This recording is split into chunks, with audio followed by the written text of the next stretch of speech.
और चलिए अब आगे बढ़ते हुए कुछ और खबरों का रुख कर लेते हैं। बात करेंगे बिहार की, जहां पर अच्छा एक बड़ी खबर इस वक्त आ रही है। बड़ी खबर ये है कि संयुक्त किसान मोर्चा की बैठक खत्म हो गई है। संयुक्त किसान मोर्चा जो कि बैठक कर रहा था, फिलहाल ये बैठक खत्म हो गई है। बताया जा रहा है कि 27 नवंबर को किसानों की अब अगली बैठक होगी। ये बड़ी खबर है इस वक्त की। किसानों की बैठक, संयुक्त किसान मोर्चा की बैठक खत्म हो गई है। अब इस पे तय क्या हुआ है, इसके लिए थोड़ा इंतजार और करना होगा। जैसे ही जानकारी आएगी आगे आपको बताएंगे, लेकिन फिलहाल खबर यह है कि अब अगली बैठक की भी तारीख तय कर दी गई है और अगली बैठक 27 तारीख को होगी। संयुक्त किसान मोर्चा की बैठक फिलहाल खत्म हो गई है 27 नवंबर को। अब आगे की रणनीति तय करेंगे किसान। बड़ी खबर, सिंगू बॉर्डर पर यह बैठक चल रही थी सरकार के फैसले को लेकर। और मैं बलबीर सिंह राजेवाल, हमने ज्वाइंटली अध्यक्षता की, जिसमें जो 3 कानून रिपील करने के लिए प्राइम मिनिस्टर ने ऐलान किया है उस पर चर्चा हुई। उस चर्चा के बाद कुछ फैसले हुए। एक तो ये कि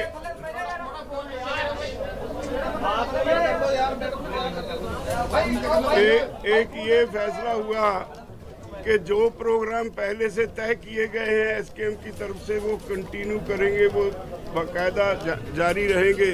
22 को लखनऊ में किसान पंचायत होगी और 26 का प्रोग्राम सारे बॉर्डर्स पे हर जगह पे वो बड़ी गैदरिंग्स होंगी और 29 का वो जो पार्लियामेंट कूच है वो that stands as it is, वो अभी वैसे ही रहेगा। और उस तक क्या डेवलपमेंट्स होती हैं उस पे फैसला करने के लिए 27 को फिर एसकेएम की मीटिंग होगी। 29 से पहले 27 तारीख को फिर एक मीटिंग होगी एसकेएम की। जो हालात उस वक्त तक बनेंगे उस पे फैसला लिया जाएगा। और एक ये भी तय हुआ कि प्राइम मिनिस्टर को एक ओपन लेटर लिखी जाएगी जिसमें जो मांगें बकाया रह गई उसके बारे में जिक्र किया जाएगा। एमएसपी की कमेटी कैसी होगी, उसका अधिकार क्षेत्र क्या होगा, उसकी समय सीमा क्या होगी, क्या क्या वो कमेटी करेगी, ये बातें इस पे चर्चा करने के लिए।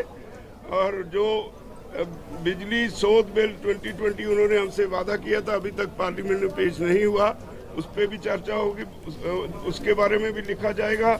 और पराली वाला कानून जो है उस पे वो उसके बारे में भी लिखा जाएगा, जो अभी तक सारा पेंडिंग है। लखीमपुर खेड़ी कांड के बारे में भी लिखा जाएगा। और जो मंत्री जी इन्वॉल्व हैं उस केस में, उनको मंत्री पद से हटाने के लिए मांग करने के लिए भी लिखा जाएगा। आंदोलन के दौरान सभी राज्यों के किसानों के खिलाफ जितने केस दर्ज किए गए हैं वो वापस करवाने के लिए लिखा जाएगा। डीजल की कीमतें कम करने के लिए लिखा जाएगा। और फसली विभिन्नता डाइवर्सिफिकेशन के लिए सारे देश को एक पैकेज देने के लिए कहा जाएगा। ये बातें जो पेंडिंग रह गई, इसके बारे में चिट्ठी प्रधानमंत्री को लिखी जाएगी। जो सारी चिट्ठी एक प्राइम मिनिस्टर को चिट्ठी लिखी जाएगी जिसको प्रेस में रिलीज कर दिया जाएगा। तो ये भी फैसला हुआ, हाँ वो मैं पहले कह चुका, 22 से 29 तक जो प्रोग्राम है वो एज इट इज उन पे वो चालू रहेंगे। 27 को 11 बजे कजारिया में फिर मीटिंग होगी जिसमें जो हालात होंगे उस पर चर्चा करके अगला फैसला लिया जाएगा। धन्यवाद।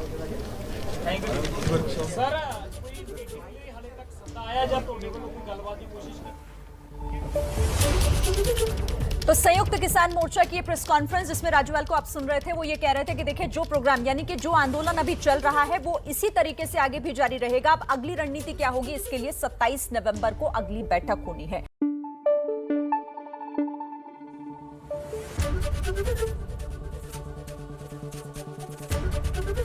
एबीपी न्यूज आपको रखे आगे।